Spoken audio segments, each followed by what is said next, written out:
What's going on, everyone? Darth back with another Queen's Blade Limit Break video.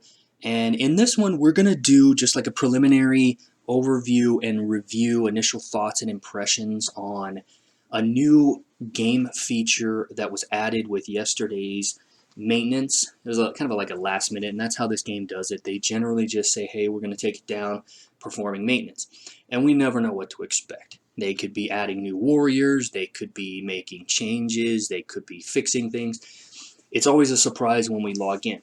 However, they are getting better about sending out announcements and telling us what's going on. Laughable. Anyways, now that's debatable. Long story. I'll touch on that in the state of the game when I prepare that. But anyways, I'm talking about the new game feature called Blossoms. We're going to take a look at what that is, what it does for you, is it worth it, and we're going to take a look at it if there's a paywall. That's usually one of the biggest questions that people actually take a look at. But what is Blossoms? Blossoms, in a nutshell, is another way to enhance or increase stats of your beautiful warriors. Now, we're not just talking about the same stats that you're used to seeing, the same boring stats, attack and HP. Attack and HP seems to be a lot of what generally you start to see. You're actually going to see some other benefits to your warriors, as well as some possibly new skills. Well, let's take a look at the notice here that they sent out today. They did send one out yesterday.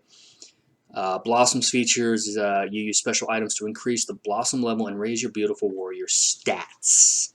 That's what I was just saying. Now, interestingly enough, they actually sent out gems, but they also sent out a currency, PvE petal stones. Now, this currency is actually used to raise your blossom level, essentially. But the reason I go into here and kind of jumping ahead a little bit is because this is unique. They don't usually give you the actual currency, like free currency, via mail for the new feature that they're adding. And I think that this is great. They say, here is some items, go try out the new system. That is what they need to do. Gems are fine. I'm glad that they send out gems, but actually give us the currency to go try it out so that we don't have to actually go put in the work first to try certain things out. But I digress. Let's get into the meat of the situation. So how do you access this new feature? Well, you got to go into your warriors, and you got to select a warrior in order to view it. Now, there is a caveat to this. Just to get it out of the way early, your warriors have to be at least 10 star or rank 10 and above in order to access this feature. Now, some people are going to be kind of, newer players are going to be like, well, that kind of locks me out of it. Yes and no. Your goal should be to get your warriors at least to 10 star anyways, because that's where you unlock all your primary skills and passives up to level 3. Going to 11 and 12 star is great, but 10 star should be one of your primary goals on any of your warriors. So to get that out of the way, you have to be at least 10 stars. So these 9 stars right here don't have access to it. So let's select a warrior that is 10 star and above, like my captain here. And you'll notice a new icon called skill. Now in the US, we generally use plural skills, but there's a reason it only says skill. Is because it's not actually adding multiple skills, depending upon how you look at it. So let's take a look at it. And here it is. Here is the Blossoms feature. It's got a unique look to it. I'm not going to say unique. We actually see this in the guild skills. It looks kind of like the guild skills somewhat, but it's tailored for the event that we're talking about in guild.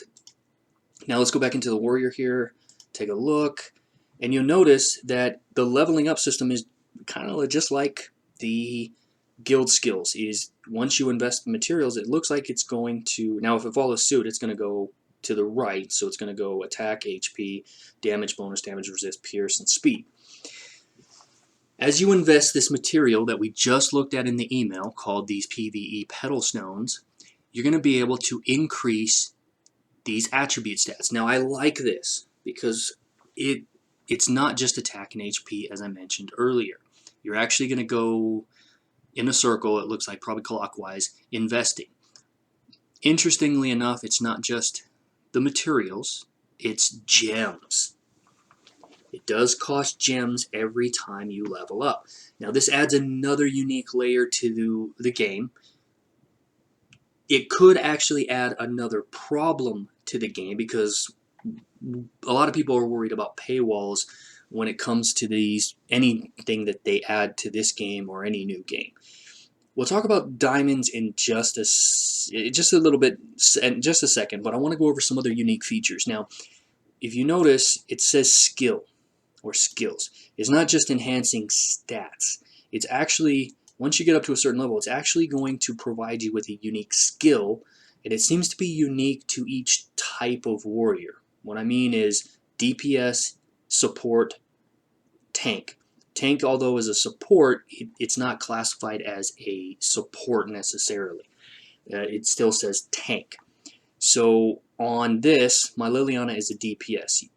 The skill is when attacking, 20% chance to reduce defense by 5% for 2 turns, stacking 3 times.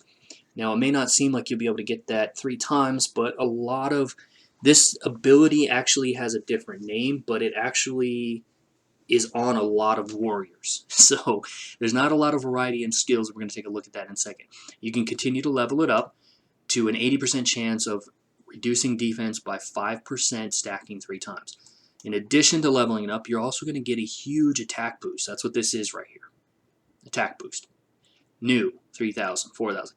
You're going to get an additional boost to attack. So they are prioritizing attack. Now, one thing I want to call out is one particular item, and that is usually this middle one right here. This one says damage bonus. I want you to pay attention to this as we go through the different types of warriors that they are, because it does change. It is unique to each warrior. So this is a DPS warrior. Physical damage. Now, under the skills, she's just going to reduce defense, stacking. She's going to get a damage bonus. Now, let's go take a look at a support character. Here I got my support. Let's go into the skill. Healing. If you notice right here, you got healing. Everything else is pretty much the same. HP, speed, damage resistance, but healing. Because her specialty is actually... it's not her specialty on this particular warrior, but healing is one of the main attributes of what she does besides providing buffs. So let's click on the skill and see what it is. Each turn before taking an action, 20% chance to grant attack plus 10% to the ally with the highest attack. Let's see. It goes all the way up to the 80%. You still get the attack. I do like this. I don't like the fact that it is the ally with the highest attack, because usually I don't just have one attacker sometimes on my team, even though some of my mages are there for support, but they are DPSs technically. Still good. I mean, it increases the attack, and I'm guessing that this affects stacks with others. So if you have warriors that increase your attack by, let's say, 25%, I'm guessing that this 10% actually goes with that, which is actually pretty good. But what about a tank? It's actually, I'm going to have to go into P-Claudette for this one. Lifesaver. Wow. I already don't like this one. When HP is less than 30%, recover 2% HP immediately, recover 2% per turn, activates once per battle. Okay, that's not too bad. I don't like this on the tank. I would prefer damage reduction, to be honest. 2% healing HP, especially on P-Claudette. I already think that that's a nightmare to begin with, but it's good. But I would prefer to see damage resist, or something a little more like crit resist or immobilization resist myself. But it's still a 30% chance, but the HP that you heal goes up. Now, this is actually fairly good. I wish we could switch these out.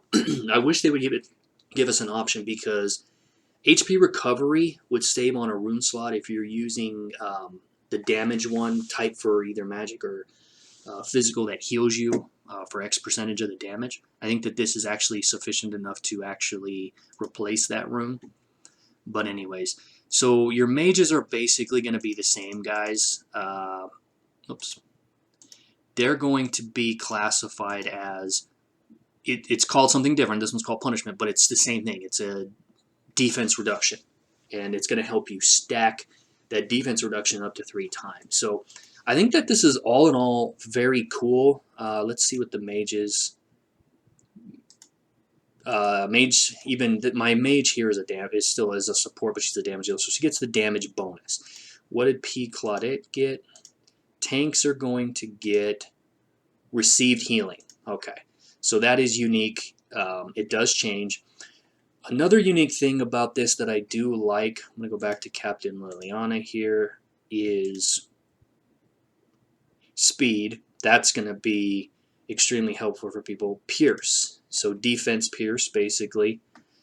That's actually going to be kind of cool. Now, leveling this up in terms of gems is going to cost you 50 gems for the initial one. The initial report is that this goes up by anywhere from 1 to 5. All the way up to the max level that I know somebody has leveled up to 25. At that point, they start requiring new materials. And I will tell you that initially at starting at like level 24, they want another currency added to it, and that is where is it? They want an actual universal 5-star shard. So I'm not sure how I feel about that.